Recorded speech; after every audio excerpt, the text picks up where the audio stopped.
তোমার আজকে সামান্য একটা ইচ্ছা পূরণ করতে গিয়ে আমার কতগুলো ছেলে আমার জীবনটা ধ্বংস করলো। ধ্বংস করছে করছে আমার কত অত্যাচার করলো, তোমারে মারলো, তুমি অত্যাচার, তুমি বেজ্জিত হইলা।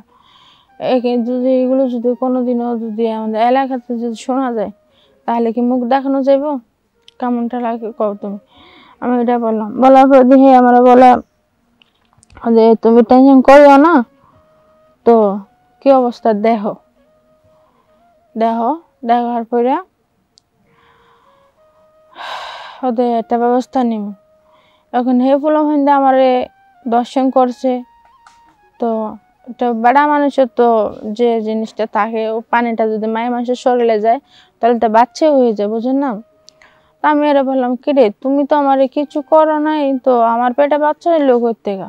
আমি আমার বয়ফ্রেন্ডকে বলতেছি, তো ও বলে কি আমারে ও তোমাদের তখন দর্শন করছিল ফুলা ফাঁকি তোলা, এগুলোর থেকে হয়েছে। তো এটা আমি বলে এটা এখন করণীয় কি উপায়? আমি ঘরে বললাম, হ্যাঁ বলে এটা করণীয় কোনো উপায় না, তুমি যদি চাও বাচ্চা রাখতে পারো, আর যদি রাখতে চাও না তাহলে তুমি একটা ওষুধ খায় বাচ্চাটা নষ্ট করো। সে বাচ্চা নষ্ট করতো মহাপাপ, ফলে এটা কি তোমার রিয়েল বাচ্চা? এটা তো অবৈধ বাচ্চা। হ্যালো, আসসালামু আলাইকুম। হ্যালো এভরিওয়ান, আপনারা সবাই কেমন আছেন? আলহামদুলিল্লাহ, আশা করছি সকলে ভালো আছেন। তবে আমি ভালো নাই।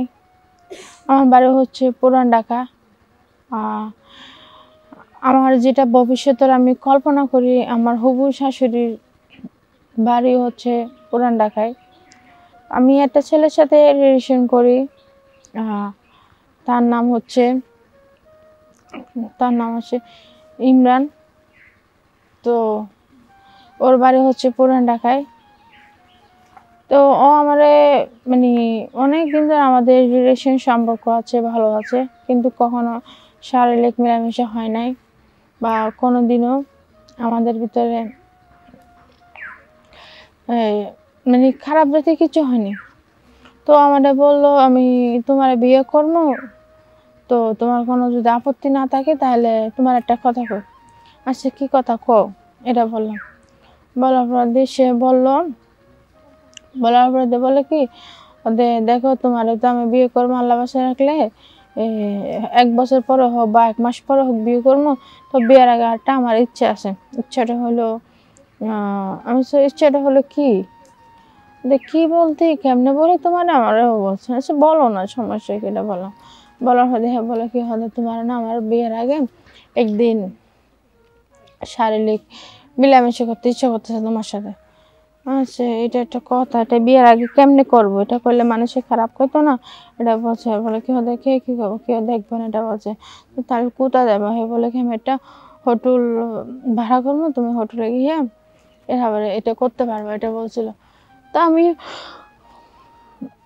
ওর কথা ধরে হোটেলে গেলাম।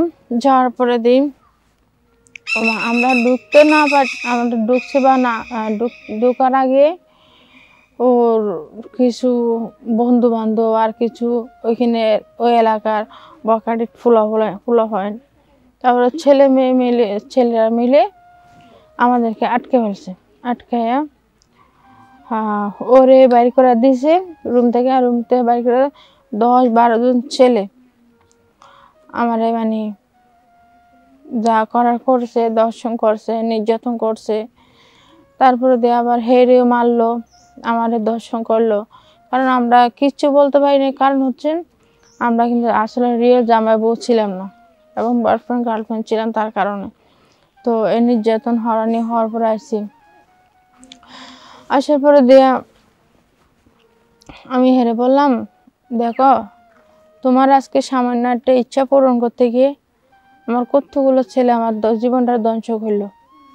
ধ্বংস করছে আমার কত অত্যাচার করলো, তোমারে মারলো, তুমি অত্যাচার, তুমি বেজ্জিত হইলা।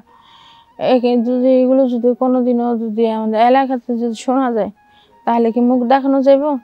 কেমনটা লাগে কও তুমি? আমি এটা বললাম। বলার পর দিয়ে আমার বলে যে তুমি টেনশন করিও না, তো কি অবস্থা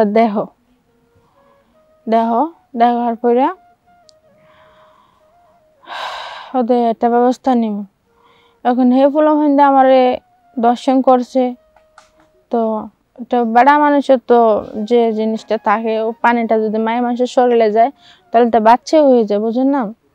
তা আমি এরা বললাম, কি রে তুমি তো আমার কিছু করো নাই, তো আমার পেটে বাচ্চা এলো কই থেকে? আমি আমার বয়ফ্রেন্ডকে বলতেছি। তো ও বলে কি আমারে যে ও তোমাদের তখন দর্শন করছিল ফুলাফাইন তোলা, এগুলোর থেকে হয়েছে। তো এটা আমি বলে এটা এখন করণীয় কি, কি উপায়? আমি ঘরে বললাম, হ্যাঁ বলে এটা করণীয় কোনো উপায় না, তুমি যদি চাও বাচ্চা রাখতে পারো, আর যদি চাও রাখতে চাও না তাহলে তুমি একটা ওষুধ খায় বাচ্চাটা নষ্ট করো। সে বাচ্চা নষ্ট করতো মহাপাপ, ফলে এটা কি তোমার রিয়েল বাচ্চা? এটা তো অবৈধ বাচ্চা, অবৈধ বাচ্চা নিয়ে তুমি করবা কি? বলে আমার সে ওসব বিষয় খাওয়াই দিলে, দেওয়ার পর দিয়ে আচ্ছা ঠিক আছে, আমি তখন আগের মতন হয়ে গেছে, ফ্রেশ আছি, ভালো আছি, তো তুমি এখন আমার বিয়ে করো। তখন কথা বলছি, ও আমরা আর বিয়ে করতেছে না, তোমার যে জায়গায় কিনা 10-12টা ছেলে মিলে দর্শন করেছে, সে জায়গায় আমি তোমার বিয়ে করবো কিভাবে? আমার বলে। আমি বললাম, দর্শনটা কি আমার কারণে হয়েছে না তোমার কারণে হয়েছে? হয়তো সেটা আমার কারণে হোক বা তোমার কারণে হোক, তোমার কপালে ছিল সেটা। ও আমার উল্টা বোঝে, বুঝানো ভরে দিও আমার বিয়ে করলে না, বিয়ে না করা তো সব ধরুন ও 10-12টা ছেলের হাতে আমার দর্শন করে অপমান করে, তাই ও নিজে আমার সাইডে চলে গেছে। তা আমি এখন মনে মনে চিন্তা করি, ও প্ল্যানিংটা মনে ওর ছিল। আমার মনে যেহেতু ও আমার বিয়ে করতো তাহলে আমি বুঝতাম না, ও যেহেতু আমাকে বিয়ে করতেছে না, তার মানে আমার মনের ভিতরে এইটাই, বুঝছেন? আমার মনের ভিতরে এটাই। তো সকলকে বলবো, প্রেম করার আগে একটু সাবধানে প্রেম করবেন, আর খুঁতে যাওয়ার আগে একটু চিন্তা ভাবনা করে যাবেন। সবাই ভালো থাকবেন। আসসালামু আলাইকুম।